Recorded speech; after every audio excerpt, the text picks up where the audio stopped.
Voilà, nous sommes heureux de nous retrouver encore ce soir dans sa maison et je crois que ça va être un temps béni.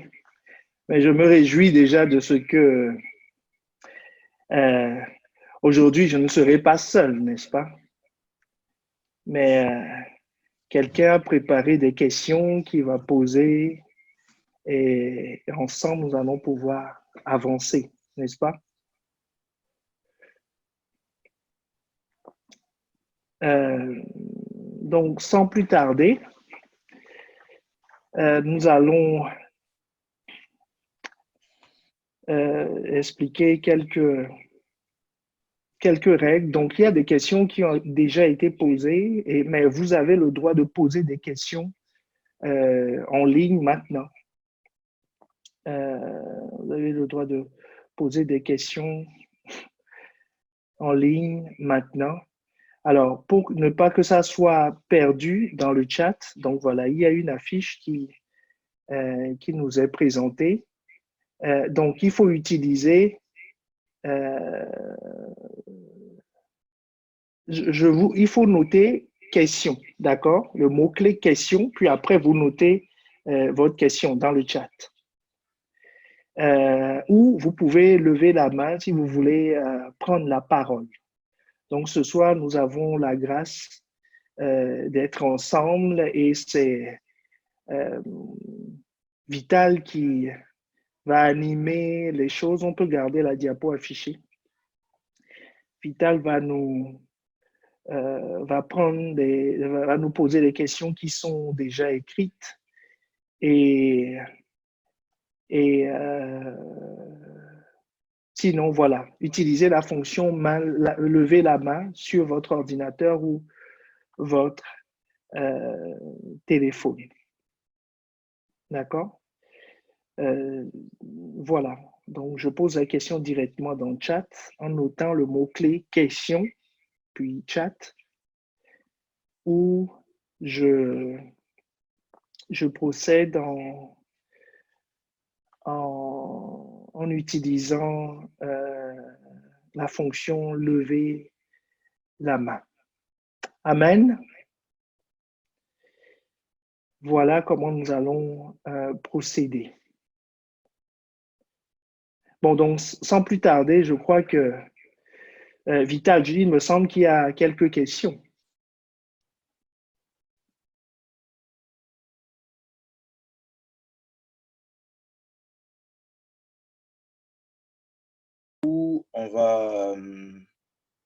Je disais qu'il y a quelques questions qui sont déjà posées, mais il y a également des personnes qui lèvent la main. Du coup, on va commencer déjà par ceux qui lèvent la main. Est-ce que Firdos, j'ai vu ta main levée quelque part. Est-ce que Firdos est là? Tu avais une question. Est-ce que tu peux nous poser ta question, Firdos? Firdos.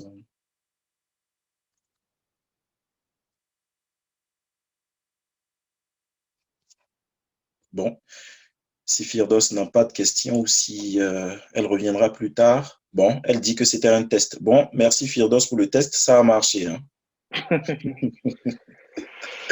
Alors, nous allons du coup prendre une question parmi celles qui nous ont été posées. Alors, nous avons une question, pasteur.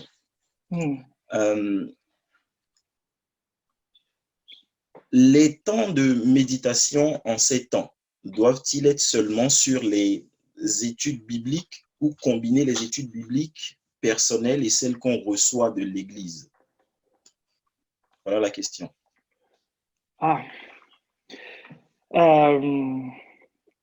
Très bonne question. Nous avons toujours la liberté de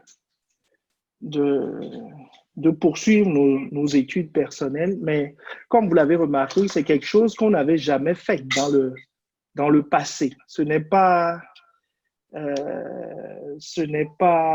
par hasard que nous nous lançons dans ces études bibliques.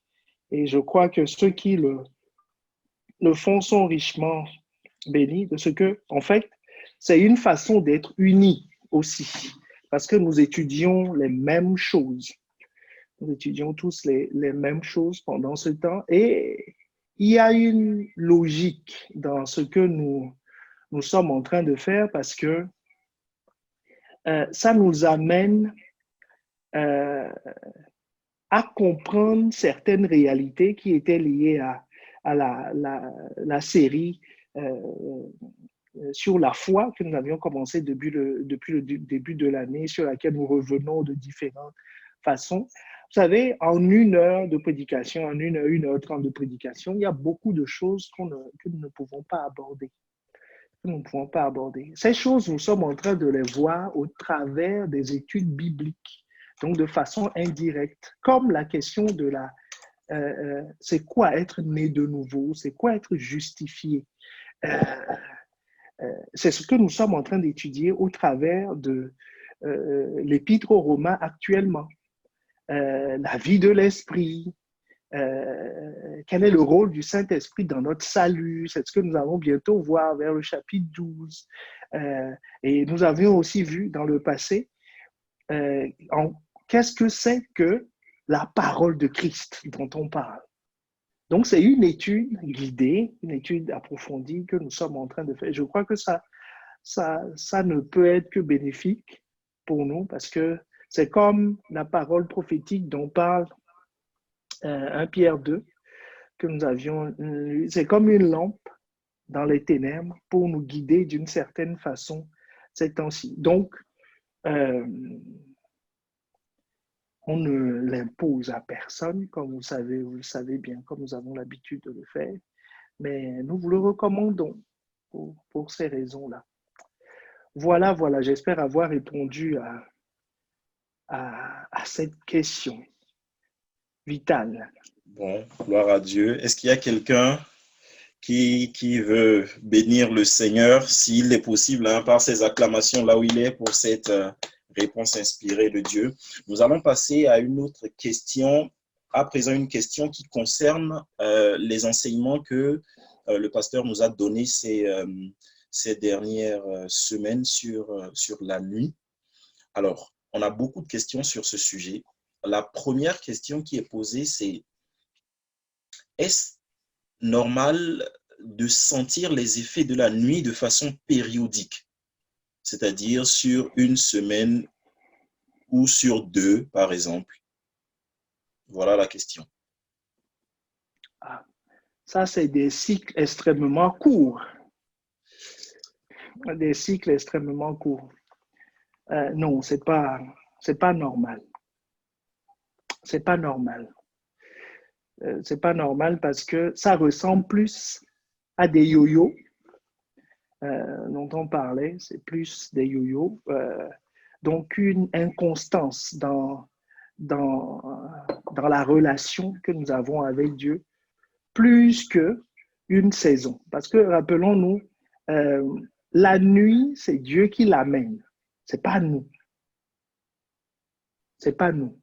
Parce que là, ça voudra dire que si je comprends bien, ou si la personne qui a posé la question, s'il y a des précisions à apporter, n'hésitez pas. C'est pas parce qu'on a posé une question que ça nous concerne forcément, n'est-ce pas? Que quelqu'un me dise Amen. Amen. Ça peut être la question de quelqu'un d'autre que nous avons rapporté. Donc, voilà. Et en fait, ça voudra dire que il y a régulièrement, j'ai des cycles où je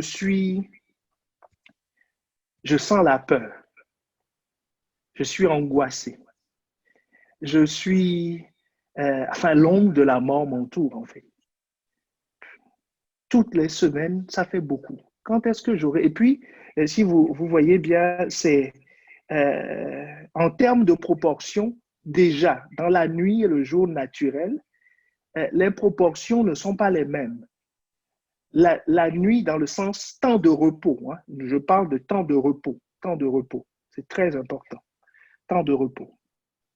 Parce que nous sommes en train de parler de la définition de Jésus, disant que c'est le temps où on ne travaille pas. D'accord? Nous ne parlons pas de la nuit ténèbres. Nous parlons de temps de repos. Donc, dans ce cas, si vous voyez bien les proportions que Dieu nous donne, nous avons un jour de repos pour 6 jours d'activité. Pour 6 jours d'activité. Donc, se retrouver à 1 pour 1, donc un jour de repos pour un jour d'activité, c'est peu. Et puis, l'autre chose qu'il faut comprendre aussi, c'est que le temps de repos, si vous avez remarqué, le temps de repos est basé en fait sur Osée 2, le verset 16. Si le MCI peut nous l'afficher, parce qu'il faut qu'on comprenne. Il faut qu'on comprenne. Parce que je préfère que ça soit affiché pour qu'on le lise. Non, c'est le verset 14 dans Proclaim, parce que voilà, c'est ça. Mais dans la vraie Bible, c'est verset 16, d'accord? Parce que le logiciel bug sur ces deux versets, le marque 14, alors qu'en réalité, dans la vraie Bible, c'est le verset 16. Donc, la Bible dit, c'est pourquoi voici, je l'attirerai et je veux l'attirer et la conduire au désert et je parlerai à son cœur. Donc, l'objectif que Dieu poursuit, c'est quoi? C'est de parler à nos cœurs. L'objectif, ce n'est pas de vivre, voilà, quand on sent une certaine peur, ainsi de suite. Ce n'est pas obligé non plus. Voilà, quand on sent ces choses, on dit oui, voilà, la nuit est là. Non, il y a des moments dans la vie où tu sens tout simplement. C'est ça le temps de repos, où tu sens tout simplement que ce que Dieu demande, c'est que tu passes plus de temps avec lui. Ce n'est pas que tu n'en avais pas avant. Est-ce que quelqu'un me comprend? Ce n'est pas que tu n'en avais pas avant. Tu en avais. Mais tu sens juste le besoin d'une intensification. D'une intensification. Tu dis, non, il faut que j'aille en retraite. Il faut que je me retire. Il faut que je me lève pour prier parce que je sens que Dieu a quelque chose pour moi qu'il veut. C'est ça les temps de repos. C'est ça ce que Dieu veut. C'est ça ce que Dieu veut. C'est ça la nuit, donc la nuit de la nouvelle création. C'est ça. Donc laissons le terme nuit, parlons du repos de la nouvelle création. C'est ce que Dieu veut. C'est l'objectif de ce moment. Donc, ce cycle, par contre, oui, ça peut être court. Voilà, ça peut être court. Je passe du temps avec Dieu, j'agis. Je passe du temps avec Dieu, j'agis. Mais vivre les effets de l'ombre de la mort tout le temps, c'est une anomalie. Donc, ça veut dire que je suis en train de vivre les ténèbres, absence d'obscurité. Voilà ce que j'ai à cœur de dire par rapport à ce sujet. Ok, gloire à Dieu. Toujours dans la même lancée, on va prendre une autre question. Deux questions qu'on va essayer de réunir en une seule. C'est la suivante. Je ressens de la joie dans cette période au lieu de ressentir de l'angoisse, de la peur, de la tristesse. Est-ce que cela voudrait dire que la nuit est finie? Ça, c'est la première question. Et je voudrais bien y rajouter la seconde question qui dit comment savoir que la nuit est en train de finir? Comment savoir que la nuit est en train de finir? Ah, Seigneur Jésus. Ça, c'est une question qui va demander un fruit de l'esprit qui s'appelle la patience. Parce que ça va faire l'objet probablement de ce que nous verrons à partir de jeudi prochain. Comment savoir? Mais Jésus nous a déjà donné la réponse dans Jean 9. Jésus nous a déjà donné la réponse dans le texte que nous avions étudié. Jésus nous a donné la réponse. Donc, je peux la donner de cette façon, en répétant exactement ce que Jésus a dit. Alors, Jésus a dit, donc au verset 4, d'accord? Donc, Jean 9, le verset 4. Donc, il dit, il faut que je fasse, tandis qu'il est jour, l'œuvre les œuvres de celui qui m'a envoyé. Est-ce que quelqu'un voit maintenant? C'est ça la réponse. Il faut que je fasse, on dit qu'il est l'œuvre de celui qui m'a envoyé. Donc, il faut croiser ce verset avec Jean 5, 17. Mais on reste sur Jean 9, 4 ici. Il dit les œuvres de celui qui m'a envoyé. Donc, quand tu es envoyé, il va arriver un moment. C'est pour ça que vous voyez, le temps de nuit dont on parle, la priorité, ce n'est pas l'obscurité, puisque tu es avec la lumière. C'est pour ça que le psaume 23, verset 4 nous dit, je ne crains aucun mal. Pourquoi? Car tu es avec moi. Donc, l'enjeu, c'est Dieu qui est avec moi. C'est ça l'enjeu. Donc, c'est pour ça que nous restons focalisés sur lui. Vous savez, ce temps-là, c'est un temps merveilleux pour entendre Dieu. C'est un temps merveilleux pour mieux connaître Dieu. C'est un temps où nous pouvons passer à un autre niveau d'intimité avec Dieu. C'est ça l'objectif. C'est ça l'objectif. Ce n'est pas une phase de torture ou de terreur. Non, ça, c'est de la distraction. Puis quelqu'un dit ça, c'est de la distraction. Ça, c'est de la distraction. Puisque c'est le berger qui t'a conduit là. C'est de la distraction. C'est ce que Jésus a fait. Quand il était dans le jardin, quand il vivait tout ça, c'est de la distraction. Tout ce qu'il cherchait, il dit ta volonté, Seigneur, ta volonté, ta volonté, ta volonté. Donc, la volonté, quand il a accepté la volonté, il est devenu quelqu'un qui est envoyé. Est-ce que quelqu'un me suit? Donc, dans la nuit, il va arriver un moment où tu vas devenir un homme envoyé. Envoyé veut dire que tu auras entendu une parole. Ah, il ne faut pas qu'on anticipe sur le truc. Bon, bref. C'est-à-dire, quand Dieu aura parlé à ton cœur, ta vie va changer. Amen. Parce que c'est pour ça qu'il t'a convoqué. C'est pour ça qu'il t'a convoqué. Et qu'est-ce qui va marquer le jour? Jean 5, 17. Jean 5, 17. Qu'est-ce qui va marquer le jour?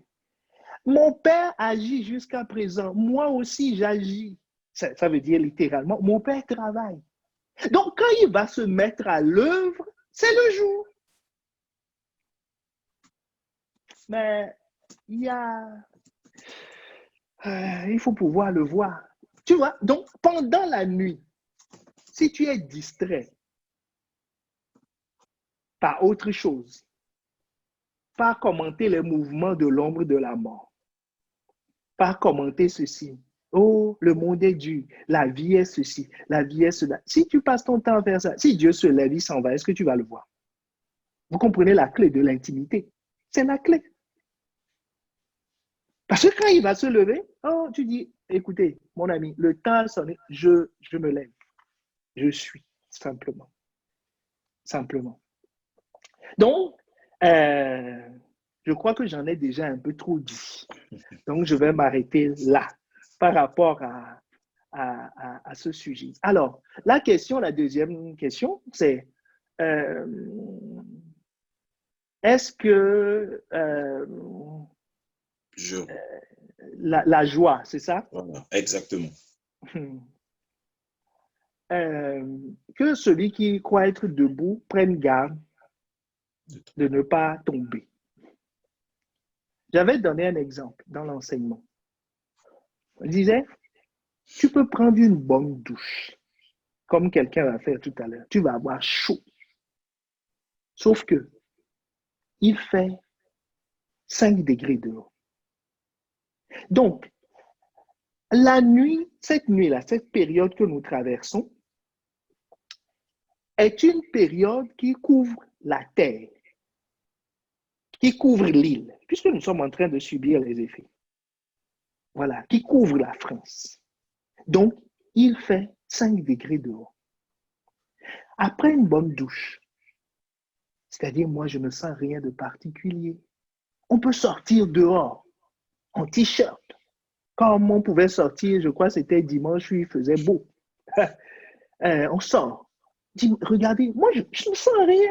Alors que tu vois les autres qui font Tu dis, oh, moi, je ne sais rien. Tu dis, mais je ne comprends pas. Quoi, vous avez de l'électricité ou quoi? C'est quoi? Qu'est-ce qui vous embête? Vous savez, quand c'est l'atmosphère, ça a un risque de contaminer. Ce froid, après un certain temps, sans rien faire, si on ne prend pas garde, c'est ce que je dis, prendre garde, c'est prendre garde. Euh, on peut commencer à ressentir le froid parce que c'est l'atmosphère qui fait ça. Donc, quand la Bible dit que celui qui croit être debout prenne garde de ne pas tomber, c'est que si quelqu'un ne sent pas ce qu'on dit, alléluia, gloire à Dieu, mais n'oublie pas que on doit rester focalisé sur le berger, focalisé sur la présence de Dieu. C'est ça, prendre garde de ne pas tomber. Rester focalisé sur Dieu. Donc, même pour quelqu'un qui dit, moi, je ne sens rien, sache que dans cette saison, ce qui compte, ce n'est pas de sentir quelque chose. C'est juste d'être conscient. Là, en hiver, l'objectif, ce n'est pas d'avoir froid, mais c'est d'avoir l'information qu'il fait froid et de prendre les mesures. Donc, si tu dois sortir, tu mets ton manteau. Voilà. Le manteau, là, dans cette saison particulièrement, en tout temps, c'est le manteau. Mais là, dans cette saison particulièrement, c'est l'intimité. L'intimité. Vous avez entendu hier encore, lors de l'émission avec Pasteur Yvan, vous avez entendu ce que Pasteur Marcelo nous a dit. Vous avez entendu tout ce qui a été dit. C'est ça, l'intimité. Celui qui s'accroche à Dieu traversera. Mais celui qui ne connaît pas Dieu personnellement aura du mal. Aura du mal. Aura du mal. Donc, c'est une question de saison. Donc, celui qui croit être debout, prenne garde de ne pas tomber.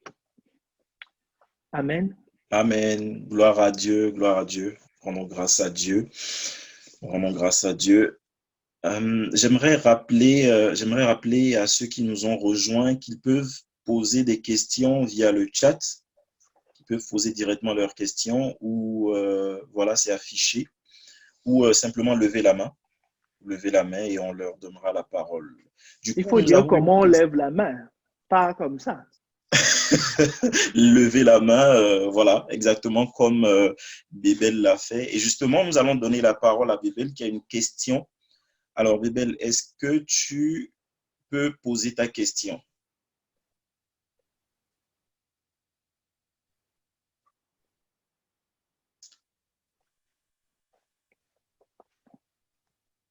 Donc, la parole va être donnée à Bébé. Je l'écris ou je parle? Non, non, vas-y, on t'entend. Là, on t'entend, c'est bon. Tu peux poser ta question. Parce que ma question, c'est relative à lorsque tu n'arrives plus, par exemple, à prier dans ce genre de moment, est-ce que l'adoration est une bonne alternative ou il faut se tourner vers des enseignements, par exemple? Et je n'ai pas entendu là. Tu peux juste reprendre. Je n'ai pas tout entendu de ce que tu as dit, Bébé. Je dis, quand on se retrouve dans une situation de ténèbres, par exemple, et qu'on n'arrive plus à prier, c'est-à-dire qu'on n'a plus les forces pour prier, est-ce que l'adoration est une bonne alternative ou bien il est recommandé de plutôt se tourner vers les enseignements? Ah, d'accord. D'accord. Bon, merci Bébel pour ta question.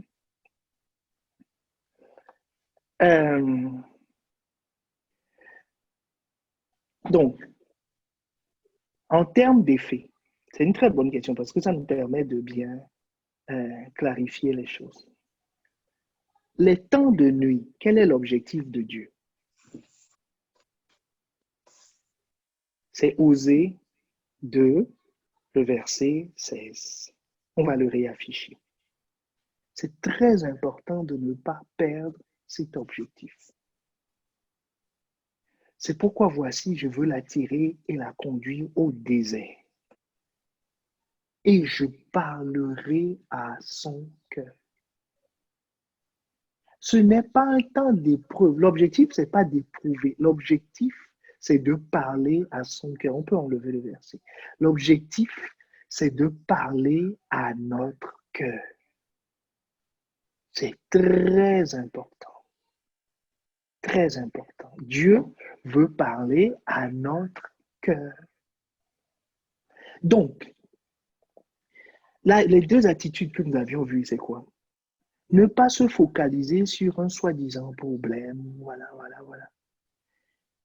Jésus, qu'est-ce qu'il a fait? Parce que c'est lui notre modèle. Très important. C'est lui notre sagesse.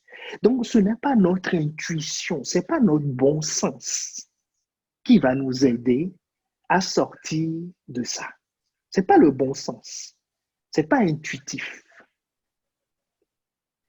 Ce qui est important, c'est de chercher Dieu. Donc, c'est pour ça que nous avions parlé, nous avions utilisé Jacques 5, le verset 17, je crois. Parce que celui qui pousse à ne pas chercher Dieu, celui qui pousse à ne pas, c'est Jacques 4, le verset 7. Celui qui pousse à ne pas chercher Dieu, c'est l'esprit d'assoupissement. Tout le monde se rappelle. Qui commence par une tristesse. La tristesse fait que tu n'as pas envie de prier. Tu sens une certaine lourdeur. Tu te dis, oui, mais qu'est-ce qui ne va pas? Et bien sûr, nous sommes dans le cas où la personne en question ne pratique pas les œuvres des ténèbres. Quelqu'un qui vole, qui triche, qui se met en colère, qui convoite, qui se masturbe, qui fait ça, n'a pas envie de prier. Ah, les frères et sœurs, c'est normal. Il n'a pas envie de prier. C'est normal. C'est normal. Il n'a pas envie de prier. Donc ça, c'est les ténèbres à sens de lumière. Il faut laisser ça. En laissant ses œuvres, tout à coup, l'envie croît. Maintenant, nous sommes dans le cas de quelqu'un qui ne pratique pas les œuvres des ténèbres, décrites dans Galates 5, 19. Voilà, les divisions, voilà, ces choses-là. Non, on peut enlever le verset. Donc, qui n'est pas dans ces choses-là.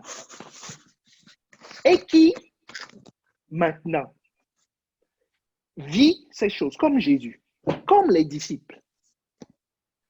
Dans un premier temps, quand ils sont rentrés, ils n'avaient pas envie de prier. Qu'est-ce qu'il faut faire? Il faut résister. Se soumettre d'abord à Dieu. Se soumettre à Dieu. Se soumettre à Dieu, c'est encore un autre sujet. Je me soumets à Dieu. C'est-à-dire, je me soumets à sa volonté. Je me soumets à Osée 2, le verset 16. Que non, c'est le temps pour chercher Dieu. Quel est l'enfant qui se lève et qui n'a pas envie de parler à son père? C'est une anomalie. Donc, je n'accepte pas ça. C'est juste impossible. Donc, je résiste. Je résiste. Je vais chercher. Je prie. C'est là même que je prie. Est-ce que j'ai envie de prier? Non, mais je prie. Comme chante Pasteur Sanogo, quand tu te lèves, prie. Quand tu te couches, prie. Quand tu manges, prie. En tout temps, prie. Voilà. Ce n'est pas une question de je sens, je ne sens pas. Je prie. Je prie. Je me discipline. Si je n'arrive plus à me lever, je mets mon réveil. Je mets mon réveil. Si les chants, les chants d'adoration ne me disent plus rien, apparemment, ne disent plus rien à mon âme. Jésus dit quoi? L'esprit est toujours bien disposé. Ça, il faut le savoir. Que ton esprit veut toujours prier. C'est ton âme et ton corps qui disent ne prions pas, on est fatigué, ceci, cela.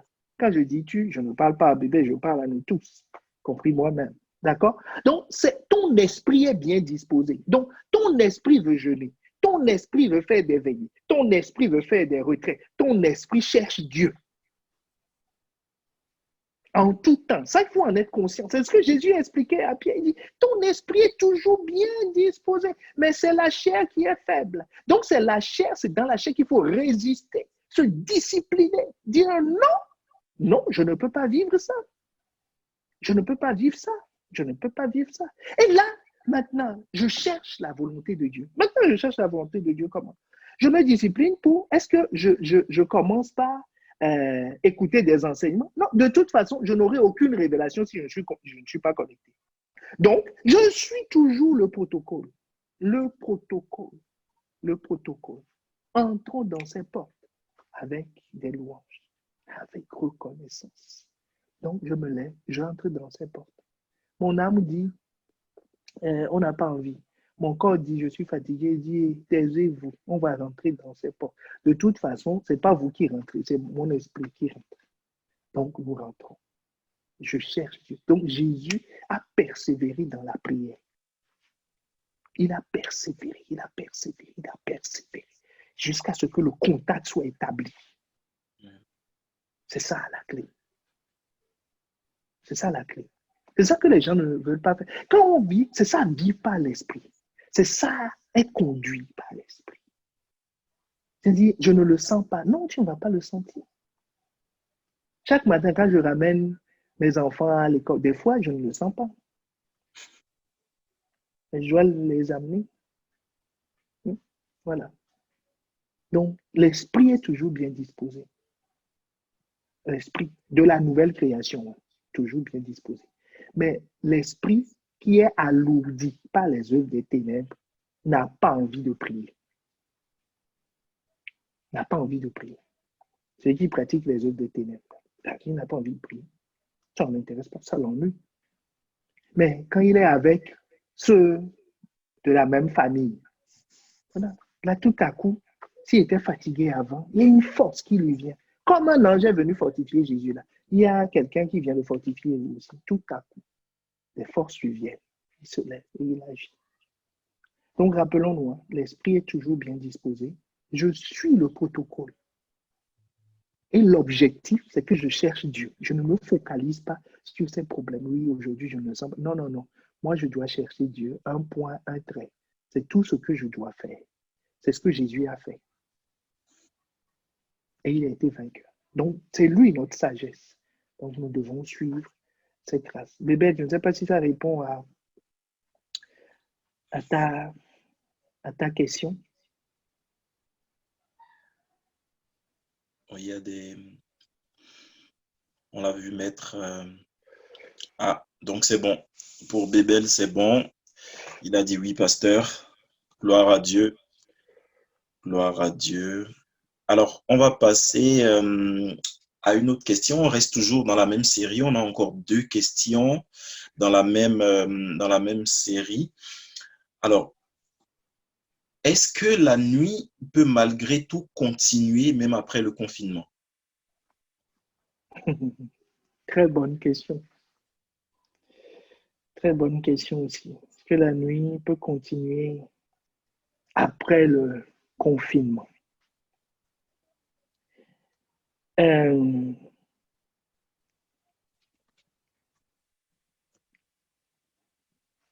Revenons toujours en arrière. Parce qu'il faut toujours qu'on se rappelle qu'est-ce qui détermine la nuit pour savoir ce qui va déterminer le jour. La nuit n'est pas déterminée par le discours du président Macron. Est-ce qu'on est ensemble? La nuit est une saison que nous traversons. Nous avons vu des signes. Ces choses ont été confirmées par les paroles prophétiques. Nous avons entendu les messages de Pasteur Yvan. Nous avons entendu les différents, les oncles de la maison. Voilà, les messages de Pasteur Sanogo, de Pasteur Karambiri. Voilà, donc nous avons entendu. Et la parole prophétique est arrivée jusqu'à nous à cause des choses que nous vivons. Et en retrouvant dans la Bible, en comparant ces choses dans la Bible, nous avons compris que ça s'appelle temps de repos, prophétiquement. C'est un temps de repos ou nuit pour l'humanité. Donc, le jour va se lever de la même façon. Quand Dieu va se lever. Est-ce que c'est le 11 mai? Mais ce qui est sûr, c'est que toutes les paroles prophétiques que nous avons entendues par la bouche de pasteur Yves, par la bouche de pasteur Yves, ces messages de ces derniers temps, par la bouche de pasteur Sanogo, tous annoncent un changement. Donc, ça veut dire que ce que nous sommes encore en train de voir là, et puis pour quelqu'un, quand les choses ont commencé, Dieu nous a avertis dans un premier temps en nous parlant de la nuit. Et maintenant, comme je vous disais, nous préparons le jour parce que les paroles prophétiques confirmées par la Bible nous annoncent que ce temps va bientôt finir. Donc, on est à quelle phase? On est à l'aurore. Ce n'est pas encore le jour, mais le pire de la nuit est derrière nous, puisque quelqu'un a failli être assoupi, mais il s'est réveillé. Amen. Tu vois, tu t'es réveillé. Avant, tu croyais que c'était des vacances. Maintenant, tu commences à comprendre que c'est le temps de chercher Dieu. Donc, quelqu'un est en train de chercher désespérément Dieu. Dis, Seigneur, parle-moi seulement, parle-moi seulement, désespérément Dieu. Désespérément Dieu. Donc, ce que Dieu doit faire, il est en train de le faire. Ce qu'il a voulu faire, il est en train de le faire. Donc, le jour n'est pas loin. Mais l'aurore est importante parce que selon Job 38, on le sait bien, tous ceux qui ont fait l'information, vous le savez, qu'il y a un temps où tu dois donner, où tu dois dire, tu dois briser le bras des méchants, tu dois dire aux choses leur place, tu dois laisser ton empreinte comme sur l'argile. C'est ce que nous sommes en train de vivre. C'est dans cette dynamique-là qu'il faut rentrer. C'est pour ça que j'insiste sur le fait que laissons les petites conséquences, les effets de ce qui se passe dans la vallée de l'ombre. Ce n'est pas là le problème. Le problème, c'est que je ne crains aucun mal car tu es avec moi. Ta houlette et ton bâton, voilà ce qui me rassure. Donc, notre préoccupation dans cette phase, Seigneur, où est ta houlette? Où est ton bâton? Révèle-nous, révèle-nous, révèle-moi. Quelle est la situation? Qu'est-ce que tu dis concernant mon couple? Qu'est-ce que tu dis concernant mes projets, mes ambitions? Qu'est-ce que tu dis, mes ambitions? En fait, je n'en ai pas. Je n'ai pas d'ambition. Je suis un esclave. Je n'ai pas d'ambition. Seigneur, qu'est-ce que tu veux qu'on fasse? Quel est le programme de la journée? Qu'est-ce que tu attends de moi? Qu'est-ce que tu attends de moi? Qu'est-ce que tu attends? C'est la saison. C'est la saison. Parce que le jour, il faut faire l'œuvre de celui qui m'a envoyé. Quand tu as ça, quand le jour vient, tu n'es pas surpris. Tu n'es pas en train de faire la grasse matinée pour arriver en retard. Tu as ton programme pour la journée. Quand tu te lèves, tu dis avec exactitude, voilà ce que Dieu va faire dans cette saison. Là où, on va voir tout ça par la grâce de Dieu. Comment tu vas amplifier la lumière, mettre la lumière dans tous les aspects de ta vie. Pour que quand le jour vienne, que tu ne sois pas au chômage. Tu es opérationnel. La Bible nous dit dans 1 Pierre, je crois, ou 2 Pierre, il dit, si ces choses sont en vous, elles ne vous laisseront pas oisifs. On va trouver le verset.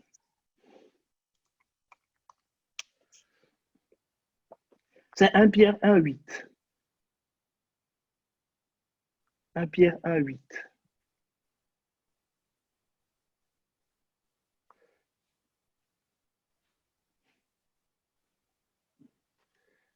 « 1 Pierre 1,8.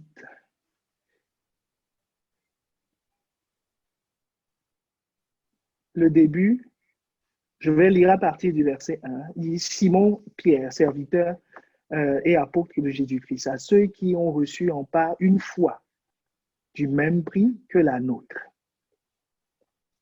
Une foi du même prix que la nôtre. Par la justice de notre Dieu, du Sauveur Jésus-Christ, que la grâce et la paix vous soient multipliées Par quoi? Par la connaissance de Dieu et de Jésus-Christ, notre Sauveur. Comme sa divine puissance nous a donné tout ce qui contribue à la vie et à la piété. On te donne ça quand? Pendant les temps d'intimité. Au moyen de la connaissance. La connaissance. Oh, que quelqu'un dise la connaissance de celui qui nous a appelés par sa propre gloire et par sa vertu, lesquels assurent de sa part les plus grandes et les plus précieuses promesses, afin que par elles, vous participiez à la nature divine. Tu vois, l'intimité, en fuyant la corruption qui existe dans le monde par la convoitise. À cause de cela même, faites tous vos efforts. Est-ce que tu vois le terme? Résiste, fais tous tes efforts pour joindre à votre foi la vertu, la science, à la science la tempérance, à la tempérance la patience, à la patience la piété, et à la piété l'amour fraternel, à l'amour fraternel la charité. Car si ces choses sont en vous et ils sont avec abondance, elles ne vous laisseront point oisifs ni stériles par la connaissance de notre Seigneur Jésus-Christ. Verset 9. Mais celui en qui ces choses ne sont point est comment? Aveugle. Il reste dans le noir. Celui en qui ces choses ne sont point est aveugle. Et il ne voit pas de loin. Il a mis en oubli la purification de ses péchés. Ce ne sera pas notre cas au nom de Jésus. Amen. Donc voilà. Gloire à Dieu. Alors, nous passons à une autre question, pasteur. Je vais lire la question intégralement. Alors, elle est celle-ci. Dans cette nuit que nous vivons, j'ai l'assurance que toute chose concourt au bien de ceux qui aiment Dieu. Mais par moments, je ne peux m'empêcher d'être triste quand je pense que nous sommes tous chez nous à cause du Covid-19. Et dans ces circonstances, les songes que je faisais avant de donner ma vie à Christ ont repris. Question. Est-ce lié à la situation actuelle? Est-ce lié à la situation actuelle?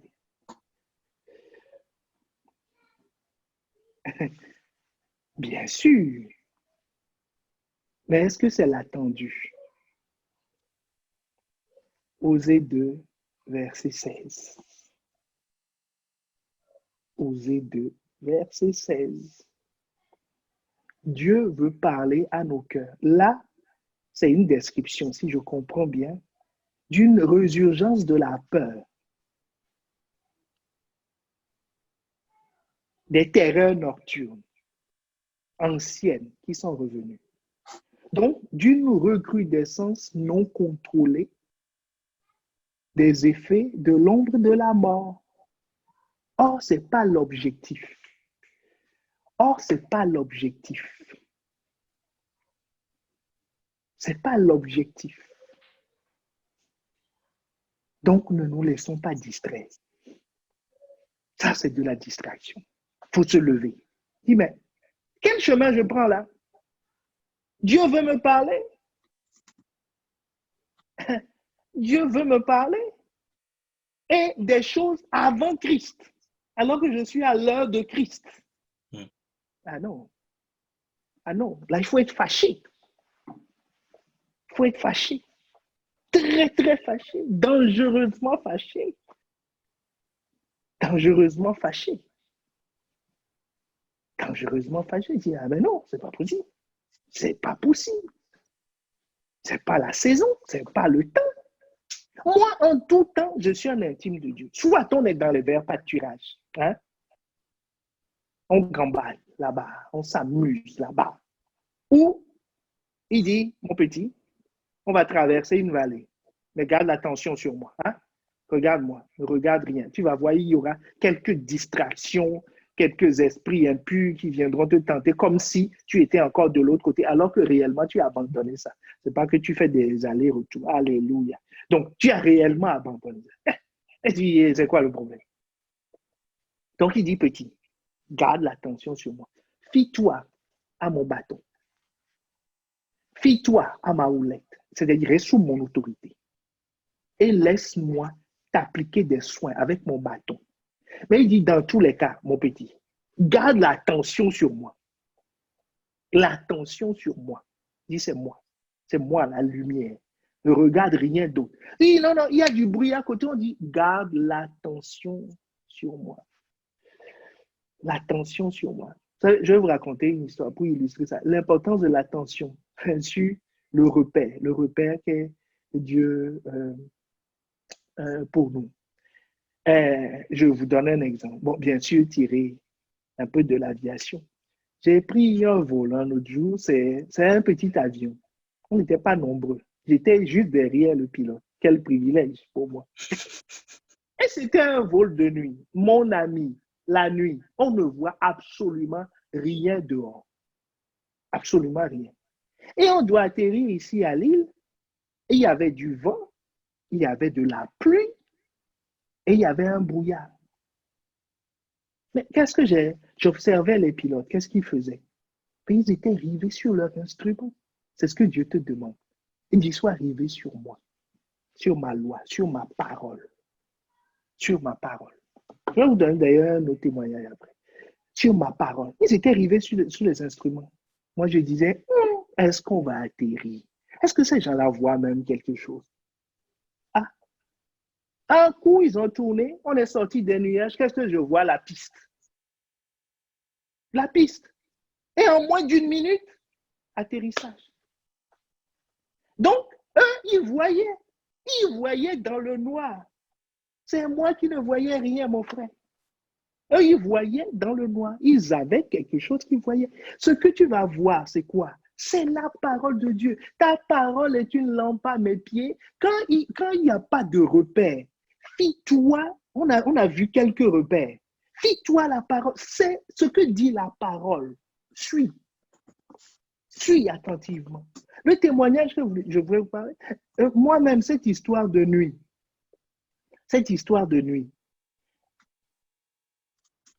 j'ai commencé moi-même à subir les effets. Je disais à ma femme, mais c'est bizarre, hein? Il y a des choses, il y a une tristesse qui m'enveloppe. Il y a comme des terreurs qui m'enveloppent. Je ne comprends pas. Le pire, est-ce que tu veux que je te dise tout?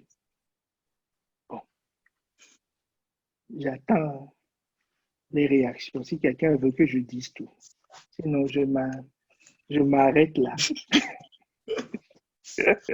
Vital, pourquoi tu rigoles? Non, parce que... Vous savez, moi, un vieillard comme ça, un vieillard, bon, vous comprenez, dans la jeunesse, quoi. Il y a quelques années, j'étais là avec les enfants, ma femme était sortie, là pendant le confinement.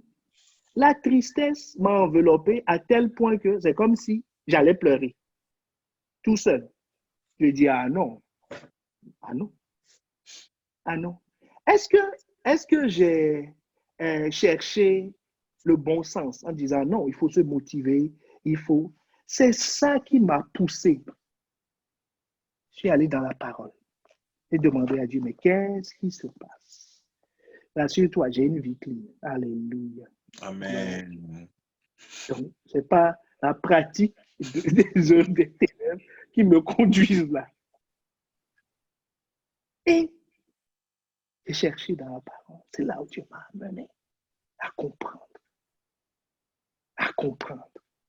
ce qui est en train de se passer. Ta parole est une lampe à mes pieds et une lumière sur mon sentier. La révélation de ta parole éclaire, donne de l'intelligence au saint. Donc, ça te guidera. Je ne sais pas si je parle à quelqu'un. Amen. Ça te guidera. Là, c'est la parole qui nous indique qu'il ne faut pas se focaliser sur l'autre problème. Il faut se focaliser sur Dieu.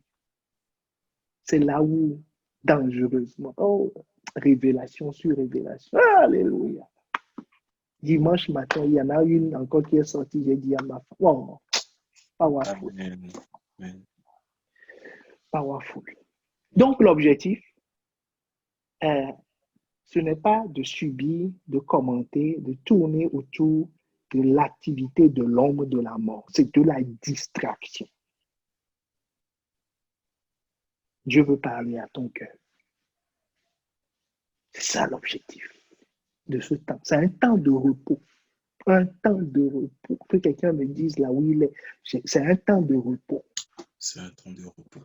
Voilà, Dieu veut te parler. Et tu ne dois pas finir ce temps sans que Dieu ne te parle sur toutes les situations de ta vie, à condition que dans les études bibliques, maintenant on retombe sur les études bibliques. Vous vous rappelez qu'on avait parlé de la sagesse? Quelqu'un se rappelle qu'on a parlé du conseil divin dans les études bibliques. Amen. Ah, c'est là où Dieu voulait t'amener. Et dans Proverbe 1 et le Proverbe 8, comment il faut faire pour avoir ce conseil? Il dit, c'est ceux qui viennent frapper, ceux qui viennent faire le guet devant ma porte. Devant ma porte. Devant ma porte. Donc, tu dois chercher. Tu ne dois pas attendre que la révélation arrive jusqu'à toi. Tu dois chercher. Tu dois chercher Dieu. Grave. Amen. Amen. Amen. Magnifique moment avec le Saint-Esprit. Est-ce qu'il y a quelqu'un qui est en train de rendre grâce parce que Dieu est en train de nous parler, Dieu est en train de nous montrer le chemin, de nous montrer le chemin, gloire à Dieu. Nous sommes en train d'être délivrés de tout ce que nous pensions correct, mais en vérité, nous constatons que non, mais Dieu est en train de nous ramener, gloire à Dieu.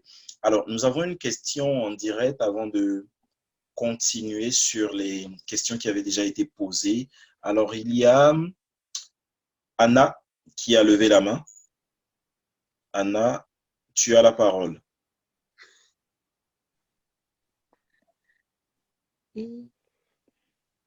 Alors, est-ce que tu peux tout simplement parler un tout petit peu plus fort, s'il te plaît? Attends.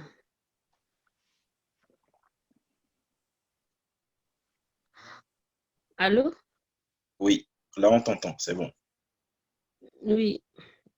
Oui, en fait, ma question est, je voulais demander, est-ce que pendant cette, comme pasteur vient nous disait ici, comme il y a un frère qui vient de dire qu'il commence à rêver les choses qu'il rêvait avant d'accepter Christ. Moi, dans mon cas, en fait, pendant ce confinement, j'avais vraiment la tristesse. J'avais la tristesse, j'avais la frustration.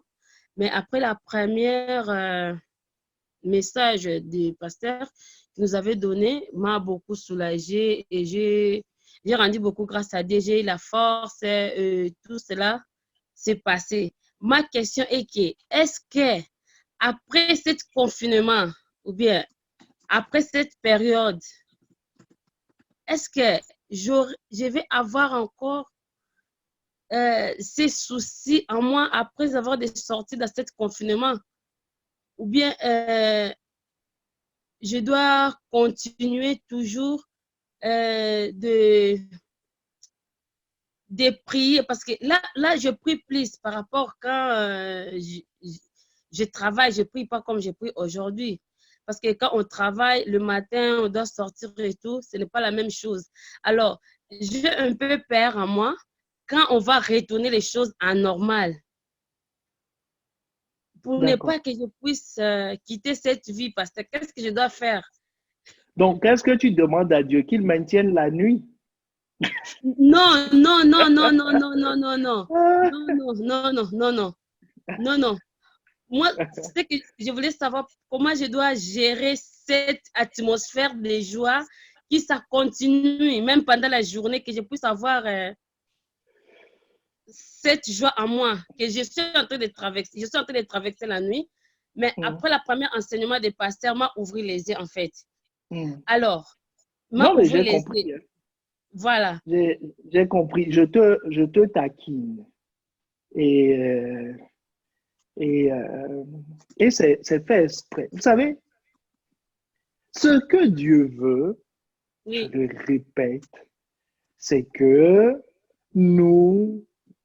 qu'il puisse nous parler, qu'il soit proche de nous. Donc, regarde, dans la journée, Jésus dit que je ne fais que ce que je vois le Père faire. C'est ce qu'il dit. La journée, c'est le temps où on œuvre. Donc, en journée, je suis intime avec Dieu. Ce n'est pas normal. Non, là, le temps d'intimité dont on parle là, ici, ce n'est pas un temps, je prie parce que j'ai peur. Donc, ça voudra dire que ce n'est pas pour Dieu. Ça voudra juste dire que c'est parce que j'ai peur que je prie. Non. Vous voyez Jésus, dans son cas, quand l'ange est venu le fortifier, il n'avait plus peur. Il aurait pu sortir du jardin. Dit, hey, Pierre, viens. On retourne dans notre salle haute, on va manger. Là, ce que je viens de vivre, là, cette peur-là, ce stress-là, je ne veux pas le vivre. Au contraire, il a été fortifié pendant la nuit pour aller faire l'œuvre de Dieu. Le deuxième exemple que je veux nous donner pour comprendre que le cycle jour et nuit vont se suivre. Toujours, on l'a vu le premier jour. Dieu a fait une alliance avec la nuit, a fait une alliance avec le jour. Les deux travaillent pour lui. Donc, le jour ne peut pas prendre 2 tours et la nuit, un tour. La nuit va se plaindre, dit Dieu. Comment tu fais les choses? On dirait que tu fais du favoritisme. Tu as une alliance avec le jour, tu as une alliance avec la nuit, mais on dirait que tu privilégies le jour par rapport à la nuit. Non, donc c'est ainsi. Ça se suivra. Maintenant, regardons, je vous donne cet exemple pour illustrer par rapport à la relation que nous devons, cette relation que nous pouvons avoir avec Dieu. Avec un ami, je prends l'exemple de l'ami, avec un ami, on a une relation. On se voit tous les jours dans telle ou telle activité. Mais voilà, il y a des moments où on se dit, nous allons nous rapprocher plus. Viens, on va aller au resto. Viens, on va partir ensemble en vacances. Voilà, on y va pour une semaine, voilà. On fait nos activités ensemble, ça va nous rapprocher. Donc, ça, c'est le temps d'intensification. C'est ce qui correspond au temps de repos. Puis, nous allons revenir dans notre île qui nous est très chère. Et nous allons reprendre nos activités.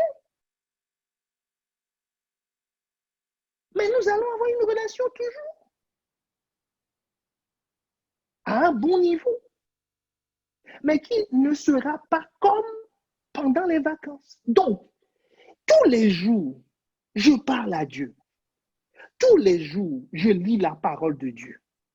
Une fois par semaine au moins, idéalement 2 jours dans la semaine, je jeûne et je prie. C'est les habitudes que nous avons, que nous développons.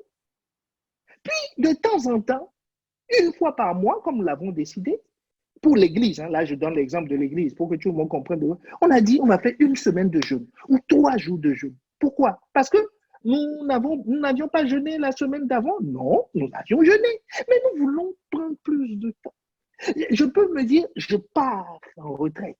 C'est même si je ne vais pas dans un hôtel, je ne vais pas loin, chez moi là, WhatsApp et tout ça là, on leur dit taisez-vous un peu. On veut écouter Dieu. Donc je m'enferme pour chercher Dieu. Ça devient pour moi un temps de repos. Parce que je sens dans mon cœur que là, il faut que je cherche Dieu. Il y a un frère qui me disait hier, il dit, Dieu m'a parlé dans la semaine, il faut que j'aille le chercher. Il dit, ah bon? Il me dit, oui. Il dit, mais à cause du confinement, là, il a appelé les hôtels, il voulait aller dans un centre, on a fermé le centre, il ne sait pas où aller, mais il dit, je vais faire ça chez moi. Ah, il dit, il faut que je cherche Dieu. Amen. Il faut que je cherche Dieu.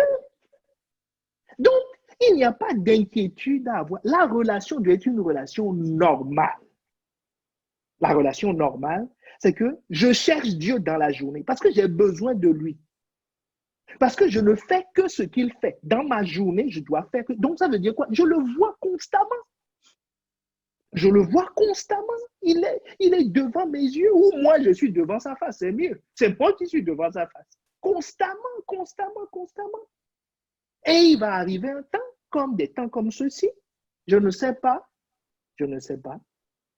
si de notre vivant, nous aurons encore ce privilège d'avoir 2 mois, 2 mois de confinement. On ne sait pas comment Dieu conduit les choses, hein, mais à la maison. Mais ça n'empêchera pas qu'il y a d'autres nuits qui vont venir. Ce n'est pas être prophète de malheur. Au contraire, si la nuit est un temps où je rencontre Dieu, alors là, Seigneur, donne-nous ce temps de repos. Donne-nous ce temps de repos, que nous puissions te voir. Que nous puissions... Donc, il n'y a pas d'inquiétude à avoir. Au contraire, ça rappelle juste à quelqu'un que ce que tu vis là maintenant, ça doit être ton quotidien. Ton quotidien, c'est ce que Dieu veut. Tous les jours, quelles que soient les activités. Là, David dit, tout le jour, tu fais l'objet de ma méditation. C'est un roi. C'est un roi. C'est un roi. Un homme politique qui est sollicité. Il a une famille. Il a des responsabilités.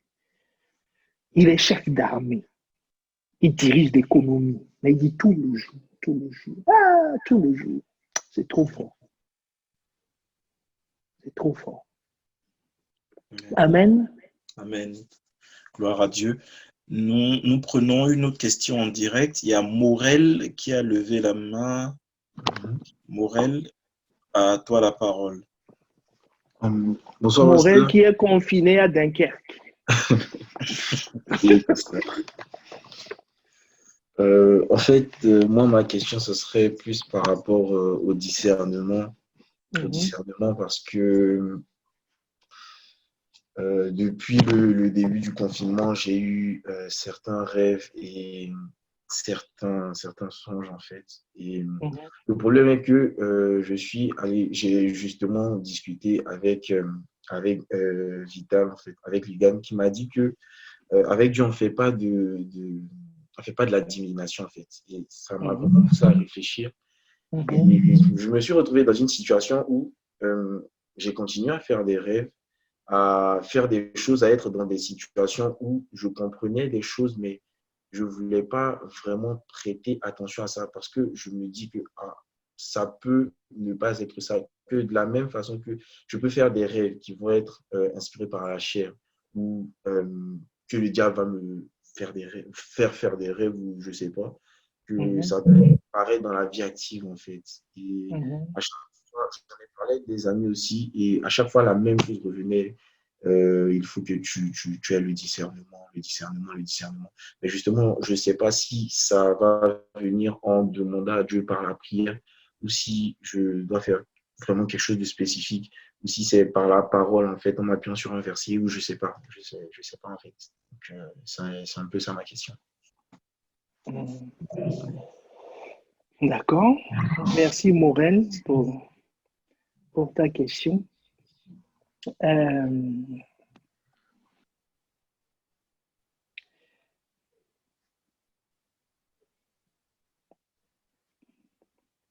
La Bible nous dit que Dieu parle tantôt d'une manière, tantôt d'une autre. Et c'est Dieu qui nous dit que les choses sont établies sur la déposition de 2 ou de 3 témoins. Et nous savons que la voie principale par laquelle Dieu parle, c'est sa parole. Parce que ça, on est sûr. Parce que Job nous dit que enfin, c'est pas Job qui nous dit, il faut que moi-même je corrige ça. Le Saint-Esprit nous dit au travers du livre de Job, d'accord, que les rêves viennent de la foule de préoccupations des hommes. Dieu parle par les rêves. Les soucis parlent par les rêves. Et le diable parle par les rêves. Donc, c'est un chemin risqué. Il y a 3 personnes qui utilisent ce canal. Mais par contre, la parole de Dieu, 2 Timothée 3,16 nous dit que c'est la parole inspirée de Dieu. Toute écriture est inspirée de Dieu. Toute écriture est inspirée de Dieu. Donc, quand je lis la parole, il faut que chacun d'entre nous, c'est un autre des objectifs des études bibliques, nous amener à aimer cette parole, à trouver, voilà, dans cette parole, tout ce dont nous avons besoin. Parce que, vous voyez, la nuit, on ne l'a pas définie par la géographie. Le temps de repos, on ne l'a pas défini par la loi du travail. On n'a pas dit que c'est le RTT, c'est ceci. Non, la Bible nous définit les choses. Donc, il en est de même quand nous rêvons. D'une part, nous partageons, si nous ne comprenons pas, nous demandons toujours à Dieu. Il faut toujours demander à Dieu. Seigneur, si c'est toi qui me parles, tu parles tantôt d'une manière, tantôt d'une autre. Et nous savons que tu parles au travers des Écritures. Donc, Seigneur, parle-moi par d'autres canaux, en commençant par les Écritures. Pour que Dieu te parle dans les Écritures. Maintenant, Dieu peut te parler par la parole prophétique. Mais la parole prophétique est basée sur la parole de Dieu. Comme dit souvent Pasteur Yvan, quand quelqu'un n'est pas fidèle avec Dieu, n'est pas fidèle dans les petites choses, et il rêve qu'il va avoir de grandes, mon ami, c'est le diable qui lui a parlé. C'est clair, eau de roche. C'est clair, c'est limpide. Pourquoi? Parce que ma Bible me dit, celui qui est fidèle dans les petites choses, on lui donnera de grandes choses. Morel, tu vois comment la parole de Dieu vient corriger ce qu'on peut penser, ainsi de suite. Donc, il est très important de rester focalisé sur la parole de Dieu. Maintenant, je finis par ce point. Celui qui entend Dieu, aime Dieu, rentre dans sa bergerie, suit le berger. Jean 10.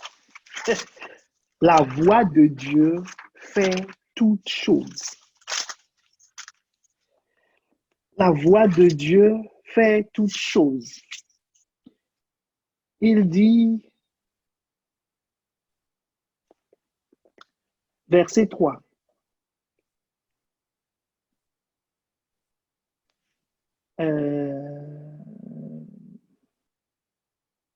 verset 4 et 5.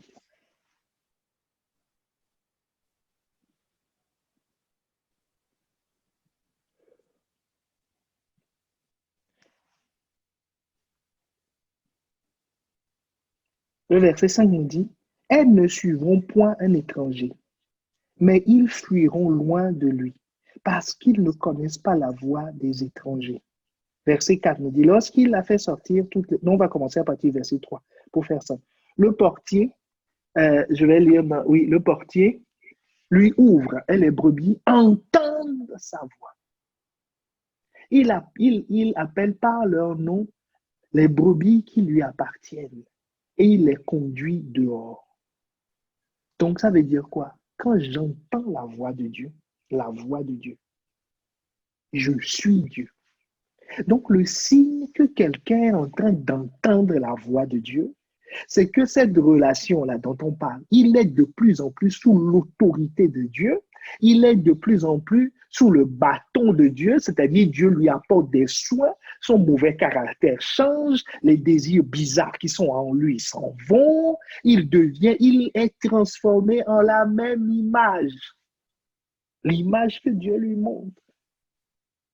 C'est ça le point. Sinon, on peut basculer facilement dans une autre catégorie qui s'appelle la catégorie qu'on trouve dans Colossiens 2. Colossiens 2. Comme ce n'est pas ma Bible que j'ai, ma Bible habituelle, j'ai quelques difficultés à à retrouver facilement les versets. Mais nous allons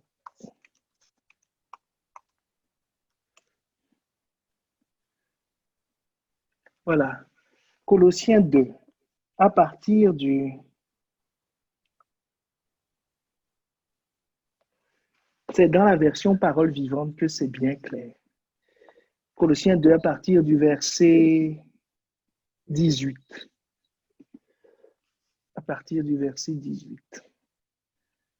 Nous sommes en direct, n'est-ce pas? Donc, les choses sont spontanées. Donc, voilà, dans la version parole vivante, est-ce que le MCIM est prêt? À partir du verset 18.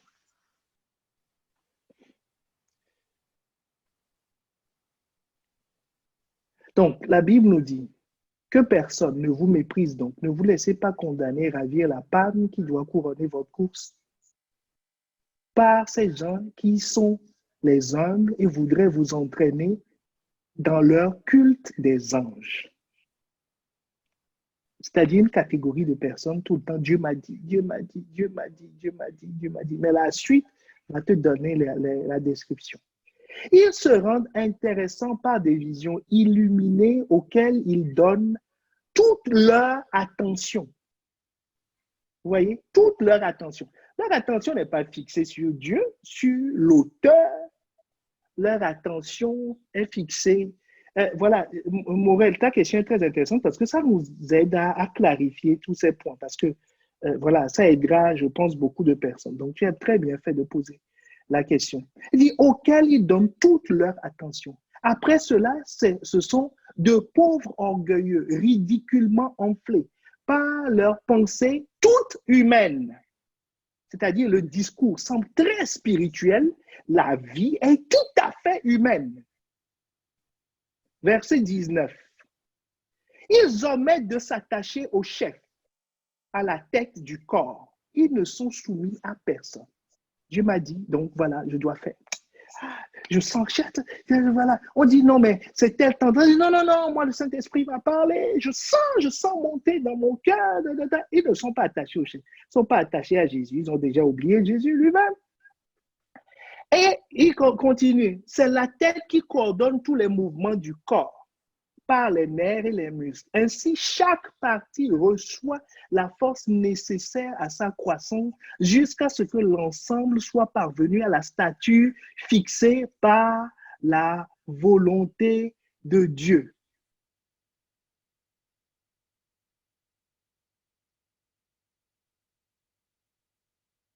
On peut s'arrêter là. Donc, Dieu nous amène, quand Dieu, la voix de Dieu nous amène à suivre Dieu.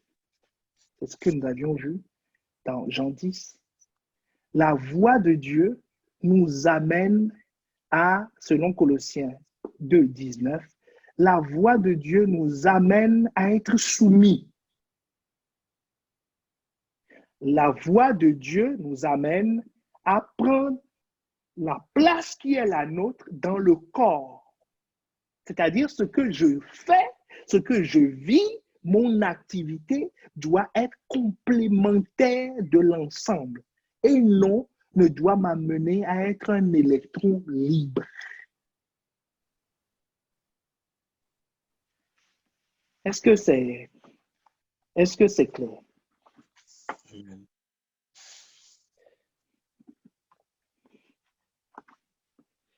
Amen. Amen. Donc voilà, la voix de Dieu doit nous amener à Dieu. Toujours ça. Car tu es avec moi. C'est Dieu l'objectif. C'est lui le centre. Rien d'autre. Personne d'autre. Amen. Amen. Monsieur Vital, la parole est à vous. Alors, on a une question. Que signifie concrètement ou de façon pratique chercher Dieu ou la lumière pendant le temps de nuit? Est-ce que cela se résume juste à prier le matin et à méditer? Ah!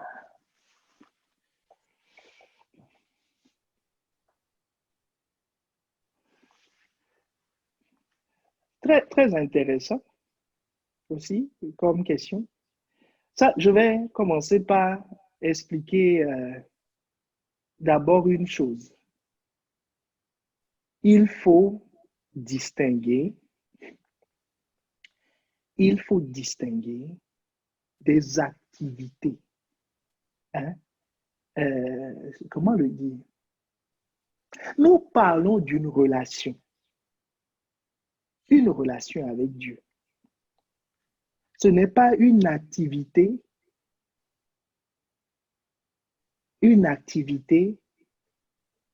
que nous allons chercher à faire. C'est pas ce que je cherche, c'est Dieu. Mon objectif, c'est pas de prier. Je ne sais pas si la différence est claire. Je cherche Dieu. La prière est une activité. On peut prier. Les musulmans prient. Ils prient plus que les chrétiens. Nous, on a prié 3 fois dans la journée. Ils ont prié 5 fois. Les juifs prient. Les bouddhistes prient. Les féticheurs prient. Ils prient dangereusement. Bientôt, il va être l'heure pour eux. Ils prient dangereusement. Mais qu'est-ce que nous voulons? Voyez Nicodème qui est venu voir Jésus. Il prie. Il donne sa dîme. Pas 1 centime de plus. Pas 1 centime en moins. Au contraire, il donne ses offrandes. Il suit toutes les règles. Il est clean, le gars. Il jeûne 2 fois par semaine. Depuis toujours. Et il est vieux. Donc, cumule le nombre de jours de jeûne. Mais il est venu voir Jésus.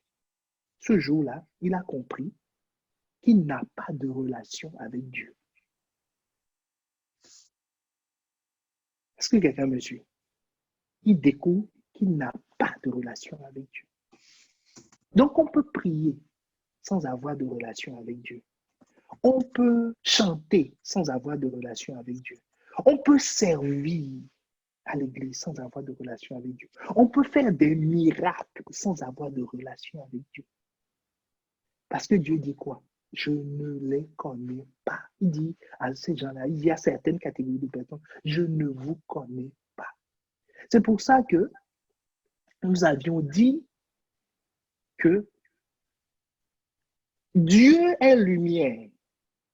Qui se rappelle de cette partie? Dieu n'a pas la lumière. Ce n'est pas qu'il l'a. Il ne l'a pas sous son siège ou quelque chose. Il dit, mon petit, je vais allumer la torche pour toi. Non, il dit, c'est moi la lumière. C'est moi la lumière. C'est lui la lumière. Donc, celui qui veut la lumière doit avoir une relation avec une personne. Parce que c'est cette personne-là qui est la lumière. Maintenant, Jésus dit, c'est la première condition pour avoir la lumière. Et ça, c'est la condition fondamentale pour avoir la lumière. Jésus dit que, Jean 3,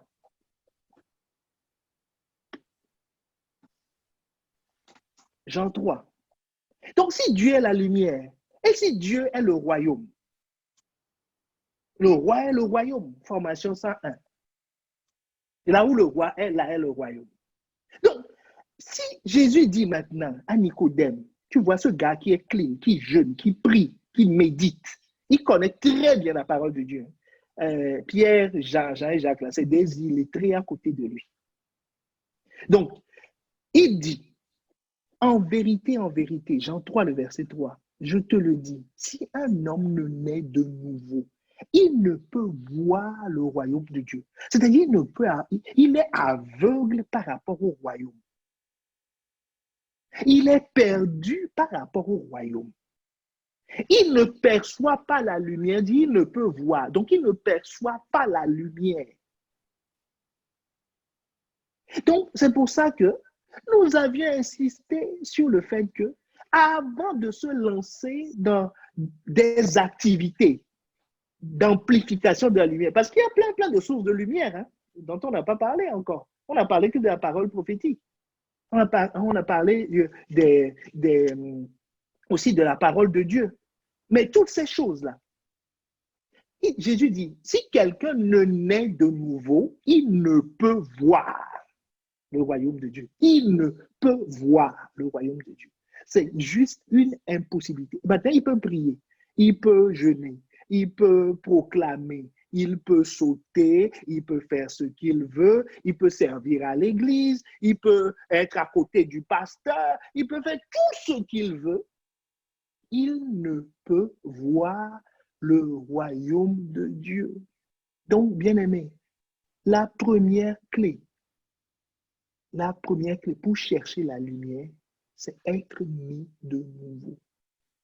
Pas juste lever sa main et dire, je donne ma vie à Jésus. C'est une chose. Jésus dit, ça c'est parce que tu viens d'accepter la parole. Tu viens d'accepter la parole. Mais il dit, Jean 6, 63, que la parole les paroles que je vous ai dites sont esprit et vie. Donc cette parole-là transporte l'esprit, transporte la vie. Maintenant, il nous dit, deuxième partie, il dit, s'il ne naît d'eau, verset 5. En vérité, je te le dis, si un homme ne naît d'eau et d'esprit, et pas où, il dit et d'esprit, il ne peut entrer dans le royaume de Dieu, il ne peut vivre, il ne peut se mouvoir dans la lumière. Et d'esprit, Jésus l'explique. Jésus l'explique, il dit que celui-là qui est né de l'esprit, le vent souffle où il veut, verset 8. Tu en entends le bruit, mais tu ne sais pas d'où il vient ni où il va. Il en est ainsi de quiconque est né de l'esprit.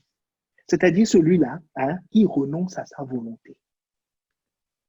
Le même jour qu'il dit « je donne ma vie à Christ », il comprend tout de suite qu'il vient de renoncer à sa volonté, qu'il va se soumettre à un autre maître. Maintenant, qu'est-ce qui se passe? Les gens viennent, ils disent « non, moi, ce que je veux ma bénédiction, je veux réussir à mon examen, je cherche du travail. » Quelle que soit la parole qu'on dit, la Bible nous dit, ça c'est dans Ecclésiaste, que celui qui refuse d'entendre la parole, que sa prière est même une abomination devant Dieu. Quelqu'un peut se lever, aller de maison, d'église en église, des temps de prière en temps de prière. Voilà, la parole de Dieu ne l'intéresse pas. Elle ne l'intéresse pas. C'est-à-dire ce que Dieu veut ne l'intéresse pas. Tout ce qu'il veut, c'est qu'il a son programme et il veut que Dieu soit son secrétaire, son exécutant. Celui-là n'est pas né de nouveau. Parce que cette vie-là, ce n'est pas une nouvelle vie, c'est une ancienne vie.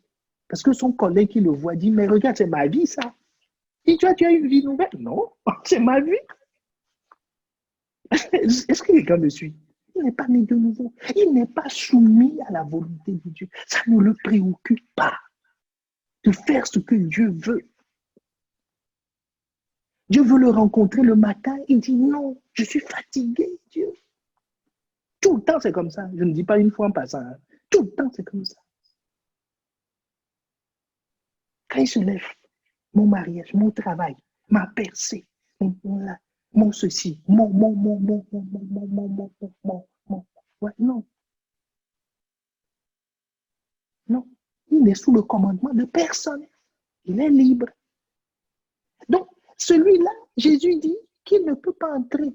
Jésus dit au verset 3 qu'il ne peut voir le royaume. Donc, la première condition qu'on oublie souvent, c'est ça.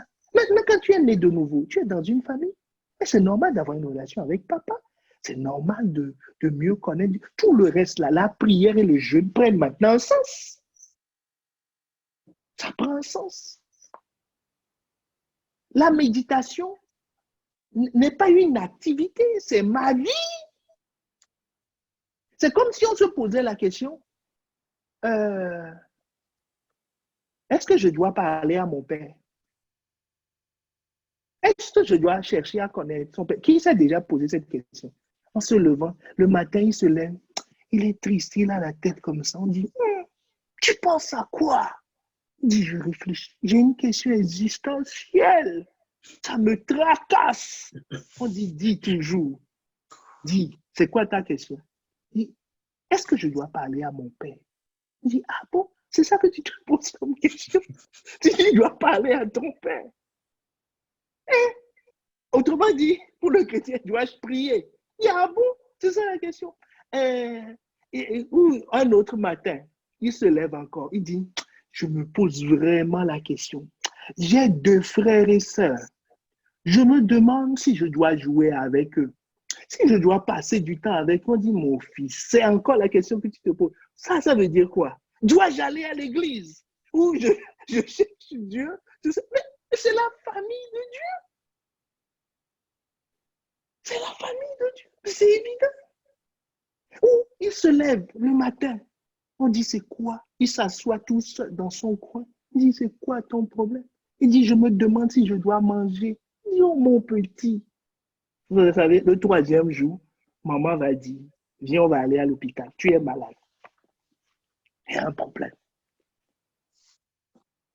Donc, manger, c'est quoi? La parole de Dieu.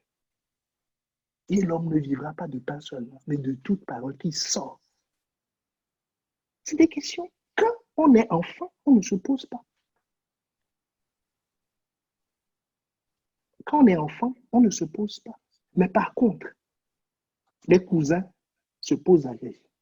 Sérieusement. Est-ce que ça vaut la peine de connaître cet homme-là, mon tonton, là, ou l'autre tonton? Après, lui, il choisit en fonction du tonton le plus gentil qui donne le plus de bonbons. C'est un critère discriminant qui ne contrarie pas, voilà. Quand tu lui dis, non, là maintenant, c'est mon pied droit. Priez pour mon pied droit. Il dit, pied droit, on va prier en même temps pour l'orteil, et ainsi de suite. Il dit, ben voilà, c'est ça. Mais quand il y a un autre là qui pose des questions, qui te dit non, qui te pousse dans tes... Des fois, c'est difficile. C'est difficile. Donc, merci pour cette question. Je suis allé un peu au-delà exprès pour préciser tous les à côté. D'accord? Donc, la lumière, c'est une personne. Cette personne, ce n'est pas une activité qui nous connecte à la personne. C'est une question de naissance. C'est la naissance. C'est pour ça que Jésus dit, ce qui est né de la chair, verset 6, ce qui est né de la chair est chair. Ce qui est né de l'esprit est esprit. Donc, pour ce qui est né des ténèbres est ténèbres. Ce qui est né de Dieu est né de Dieu. Voilà. C'est une relation de naissance. C'est très important. C'est la porte d'entrée dans le royaume. C'est pour ça que Jésus dit, on ne peut pas entrer. Donc, si tu n'entres pas, tu ne peux pas voir les chambres. Tu ne peux pas voir le salon. Tu ne peux pas expérimenter la vie dans la maison. Tu ne peux pas savoir où sont cachés les trésors, comme il décrit dans Éphésiens 1. Si tu n'entres pas, rien n'est possible. Rien n'est possible. On peut entendre de l'extérieur que dans cette maison, il y a de l'or. C'est-à-dire, il y a un héritage. Il y a des choses qui sont prévues pour moi. Que c'est des projets de paix, non de malheur. On peut l'entendre, mais si on ne rentre pas dans la maison, on ne peut pas en profiter. On ne peut pas en profiter. Et c'est la clé. Jésus dit, on n'entre pas par une activité. On n'entre pas en ayant lu 3 fois la Bible. On n'entre pas en ayant prié. On entre en acceptant la parole et en renonçant à sa volonté. Les deux sont simultanés. Simultanés. Simultanés. C'est comme ça qu'on est de l'esprit. Amen. Amen. Amen, amen. Gloire à Dieu pour toutes ces paroles. Alors, pasteur, nous avons une question concernant les travaux à l'église. Alors, est-ce que pendant la période de confinement, les travaux continuent à l'église? Est-ce que les travaux continuent à l'église? Oui. Il ne faut pas que le préfet entende cette réponse. Mais non, les travaux, l'église est fermée parce que nous sommes soumis aux autorités. Nous sommes soumis aux autorités et et les mesures qui ont été prises sont pour le bien de nous tous, le bien du pays. Donc voilà, nous soumettons. Donc il n'y a plus de travaux à l'Église. Il n'y a plus de travaux à l'Église. D'accord. Et dans la suite, justement, de cette question, on en a une autre qui est celle-ci. Comment procéder pour qu'une offrande aille spécifiquement en destination des travaux à ICC Lille? Alors, il y a deux façons. Bon, la question tombe bien parce qu'il faut qu'on précise. Alors, la question tombe bien. J'encourage chacun, tous ceux qui utilisent, j'arrive pas à prononcer le nom, mais la plateforme d'Honorbox. Il faut que je m'entraîne. Je ne suis pas entraîné assez. D'accord? Pour donner leur offrande, je nous encourage. Bon, nous-mêmes, notre dîme et tout ça, on l'a donné par ce biais-là. Mais je nous encourage à privilégier les virements pour ceux qui le peuvent. D'accord? Donc, il y a un RIB qui est différent du précédent. Donc, ceux qui ont déjà eu un RIB doivent redemander le nouveau. D'accord? Le nouveau. L'autre, c'est pas perdu, hein? C'est toujours ICC, mais voilà, les comptes sont segmentés. Bon, bref, pour vous expliquer, c'est que nous sommes dans la région nord-est, hein, c'est ça? La région nord-est. Donc, il y a un compte pour la région nord-est, mais jusqu'à présent, étant donné qu'on était quasiment les seuls dans la région nord-est, on était rattaché au compte de la région nord-ouest. Donc, c'est pas perdu. Donc, le compte que vous aviez, c'est la région nord-ouest. Maintenant, on a le RIB de la région nord-est. D'accord? Donc, il suffit d'envoyer une demande par mail ou par texto au secrétariat et on vous renverra le nouveau RIB, c'est la Société Générale, alors que l'autre, c'était quoi déjà?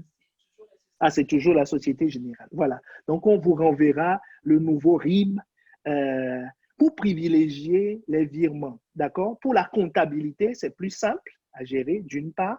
Et pour vous aussi, ceux qui paient avec leur carte et tout ça, ça vous évitera de monter trop vite dans vos plafonds en termes d'utilisation, ce qui est réservé par semaine ou par mois. Parce que, voilà, on a beaucoup besoin des cartes ces temps-ci, étant donné que tout s'achète à distance et que les monnaies ne sont plus. Voilà. Ça, c'est pour ceux qui font des virements. Donc, les virements pour les travaux, ben, vous pouvez toujours les faire. Donc, n'oubliez pas, il faut marquer ICC Lille, hein, toujours en commentaire pour tout virement. Vous pouvez préciser travaux, c'est une possibilité. Ou la deuxième possibilité, c'est que pour ceux qui veulent donner en numéraire ou qui veulent donner plus tard, ben, vous mettez simplement sur votre compte épargne que le jour où nous allons revenir, ben, vous faites un chèque ou quelque chose comme ça. Voilà. Oui, un chèque, c'est le seul moyen de vous apporter en nature, bien sûr, en spécifiant travaux dessus. Et ceux qui veulent donner en numéraire, ben, comme je l'avais dit la dernière fois, il faut cacher ça bien sous votre lit. Hein? Et le jour où on se retourne, ben, vous ramenez.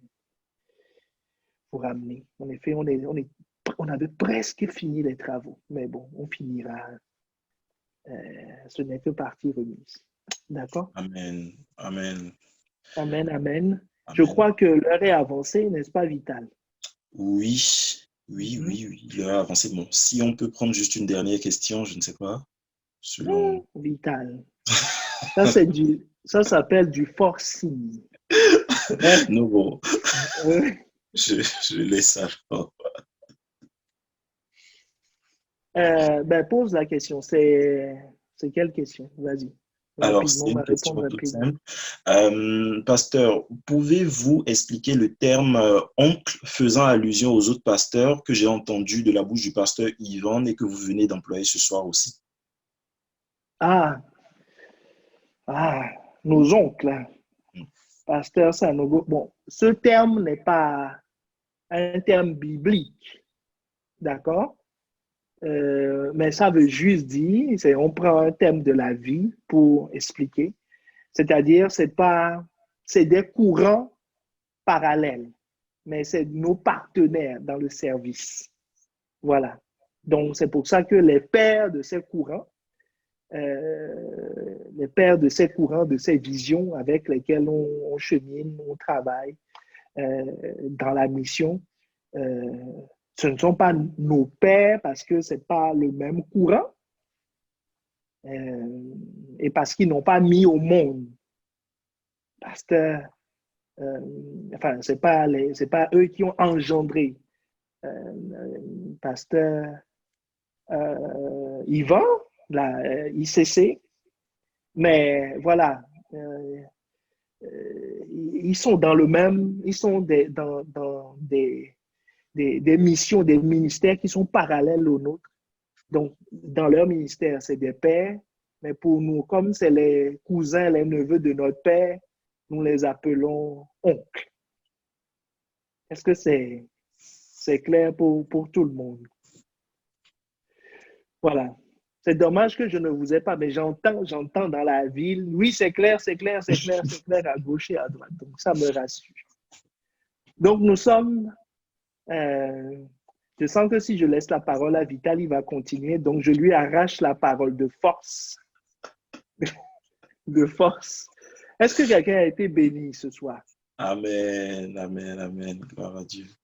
Est-ce que quelqu'un a reçu quelque chose? Je sais que on n'a peut-être pas répondu à la question de tout le monde, mais les questions auxquelles on n'a pas répondu aujourd'hui, par la grâce de Dieu, si tu pries pour qu'une parole inspirée, une parole prophétique sorte, tu trouveras la réponse d'une façon ou d'une autre dans les jours qui viennent, dans les études bibliques, dans les études bibliques qui sont envoyées, voilà,